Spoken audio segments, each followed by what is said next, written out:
what we're going to do now is just take a minute to start with our first session, which is Daryl Pullman, who will be introducing that.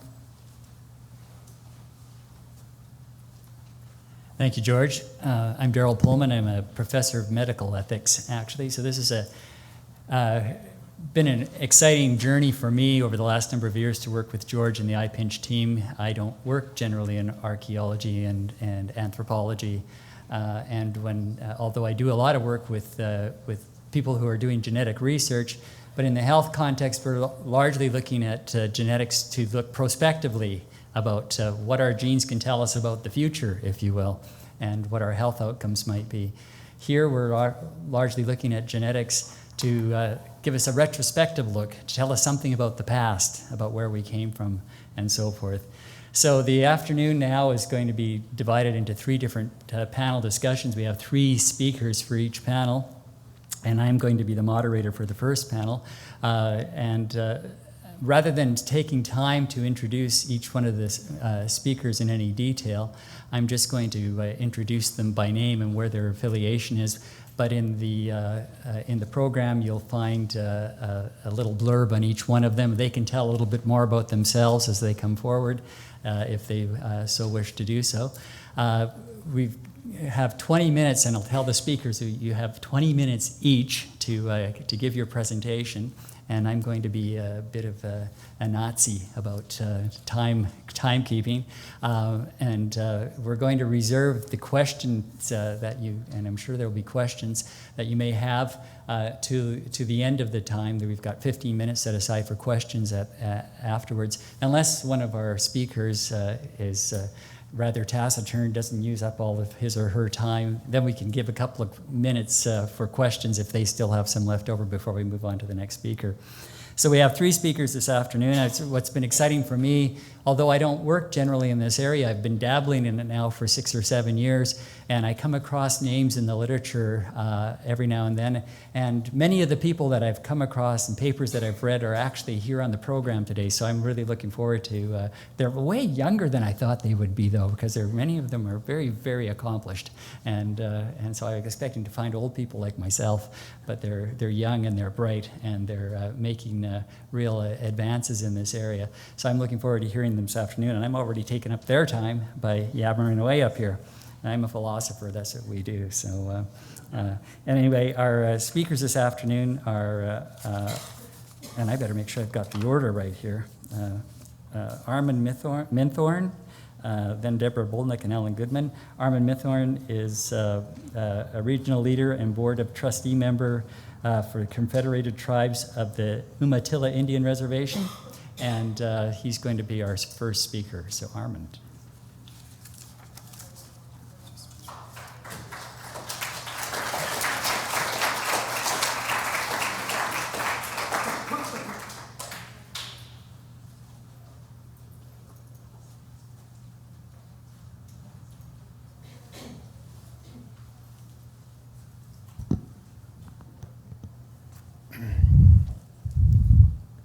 I guess first in my language, I want to acknowledge the welcome from the brother and to acknowledge the people that lived here a long time ago.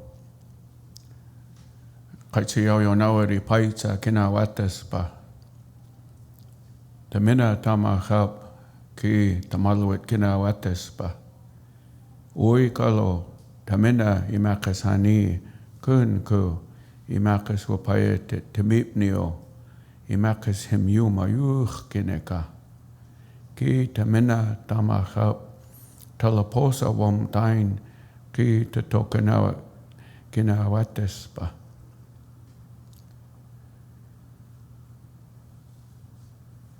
First want to thank George and the people that organized this. This is only the second time I've been to Canada, and I found out my phone don't work here, and the money here is different. Some of the people here don't want American money. I found that out. But it's good to be here. My name is Armand Minthorn. I'm with the Confederated Tribes of Umatilla, and we are in Eastern Oregon. Our tribe is composed of 3 tribes, Umatilla, Walla Walla, and Cayuse. Our reservation is about 176,000 acres. Our tribal membership just 2 months ago topped 3,000. So we're a fairly small confederation, but we did top 3,000 members. We're a treaty tribe. We signed a treaty with the U.S. government in 1855. We ceded away 6.4 million acres, which are in the states of Oregon, Washington, and Idaho. We still retain our treaty rights in that ceded area to hunt, fish, gather roots and berries. So we still retain those rights in the 6.4 million acres.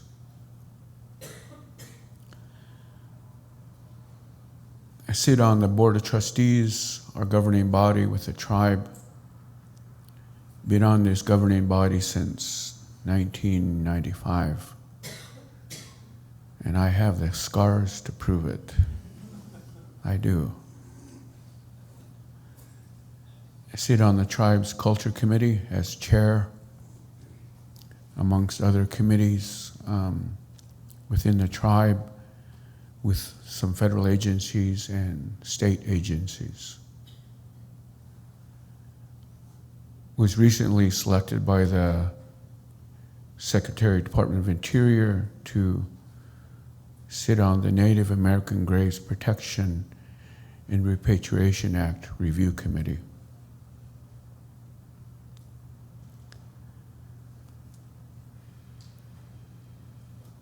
These are some of the duties and work that I do with my tribe. Oit pama natitait. Oit pama natitait. If you folks can say that. Oit pama natitait.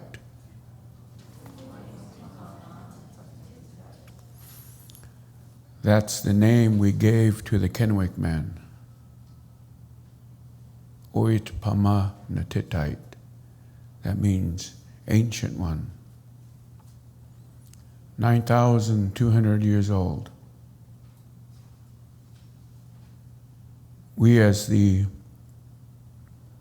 5 tribes, Umatilla, Colville, Nez Perce, Yakima, and Wanapum Band, have been working with the Kennewick Man since 1996. Ever since the Kennewick Man was discovered or actually eroded out of the bank along the Columbia River, we have always claimed that he's Native American from the very first day.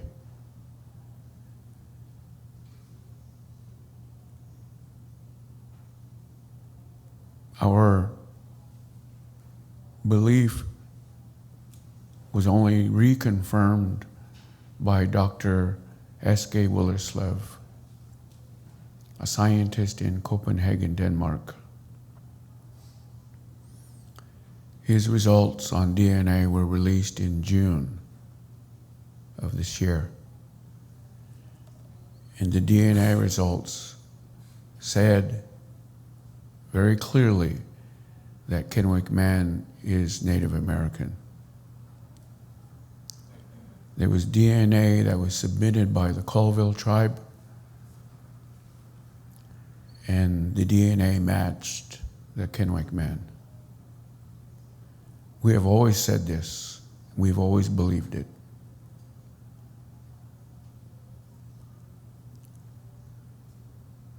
Many people have asked, why do you think Kennewick Man showed himself?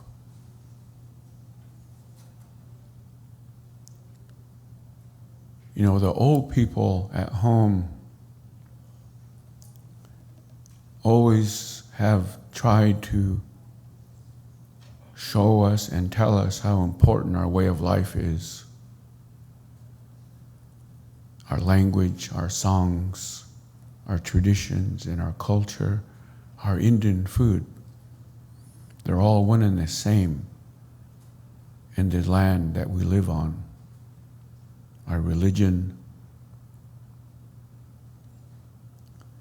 Some of our old people have told us maybe the Kennewick Man, maybe those other ancestors that showed themselves, or you have gotten back from federal agencies, museums, and universities. Maybe it was their way to strengthen your way of life, your Indian way of life, so you don't forget where you come from. You don't forget where you're going. Maybe this is the message that they're trying to send to you, to all of us. We don't have in our culture and our tradition anything that tells us how to rebury ancestors. But we've adapted. We've adapted. We didn't change anything in our life ways or our lifestyle. We only adapted. We didn't change anything with our language, our songs, our traditions, our customs. None of that was changed. We've only adapted. And now we take care of our sacred ancestral remains today.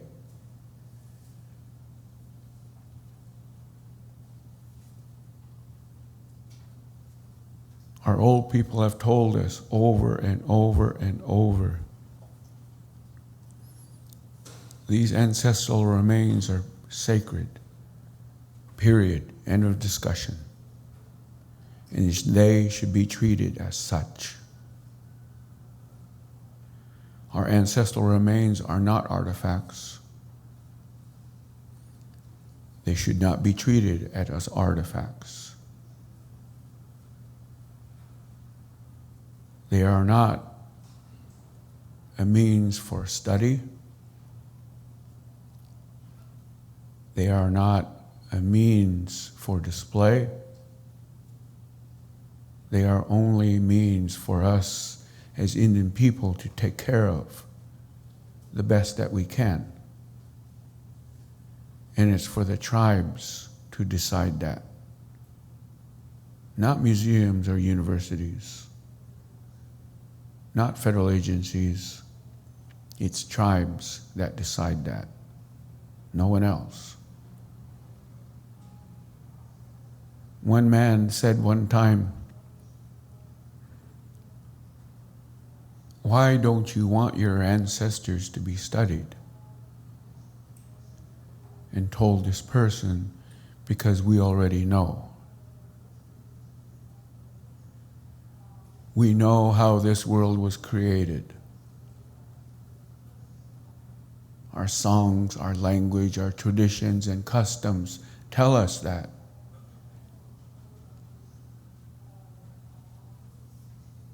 We know where our ancestors lived, where they died, what they lived by. The archaeological record is very clear.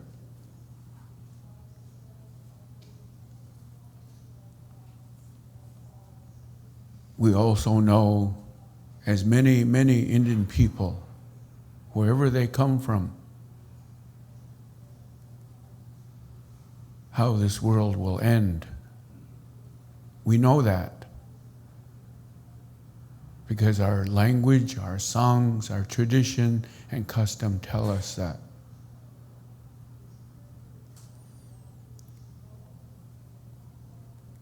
Another man asked one time, don't you want to know how your ancestors crossed the land bridge? And told this man, no, we did not cross a land bridge. We were created here. It's because our language and our songs and our traditions and customs tell us that. And it's not for me or any other person to say any different.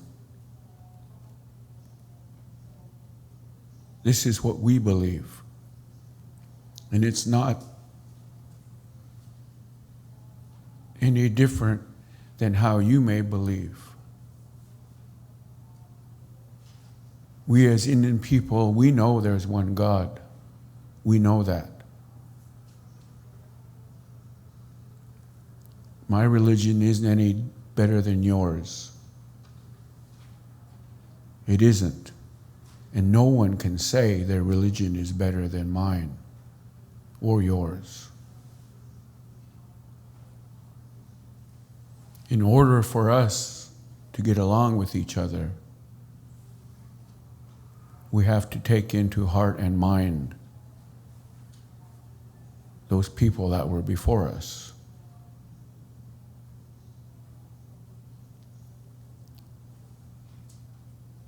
I'm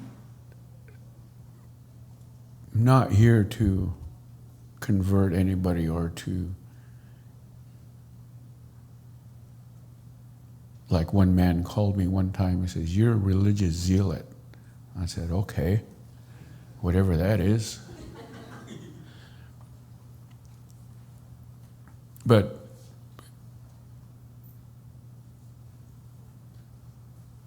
S.K. Willerslev, one of the scientists, top scientists in the world, Copenhagen, Denmark, we as the claimant tribes, we got to go back there and see his facility, see how the DNA testing was done. And we got to see those machines that he uses.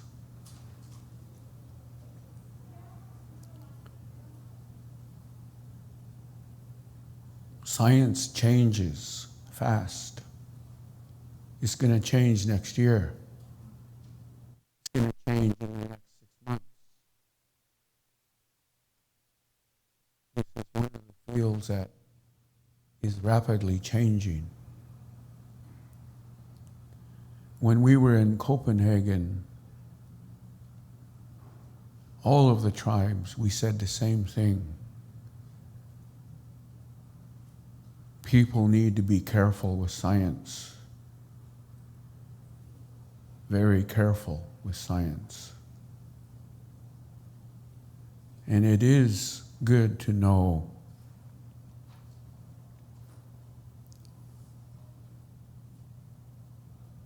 what science can do. But science is going to create a lot of questions. And a lot of people won't be happy or accept those answers. And this is what we told him. You need to be very, very careful with science. Wherever people come from, we're all going to have to live side by side, work side by side. And we don't want science to say, you're different, therefore I'm going to treat you different. We don't want that. But truly believe that science can have some benefits, only if those benefits are controlled. And there's a difference. I'm not a scientist. I only have a GED. That's all. However, there are many old people that still are in my mind and in my heart. Remember and think about and echo their words, their teachings, so that they can continue to teach me and my people. That's what tradition is about, oral histories. But again, for us as Indian people, wherever we come from, people need to understand we have our own way of life, we have our own language, we have our own religion, and we have our own food. They need to understand that. We, as an example, went to Chicago not too long ago. Don't know what it is about people that they have to feel my hair. I don't know what it is. And they come up and they feel my hair and they says, "Are you an Indian?" Heard that so many times.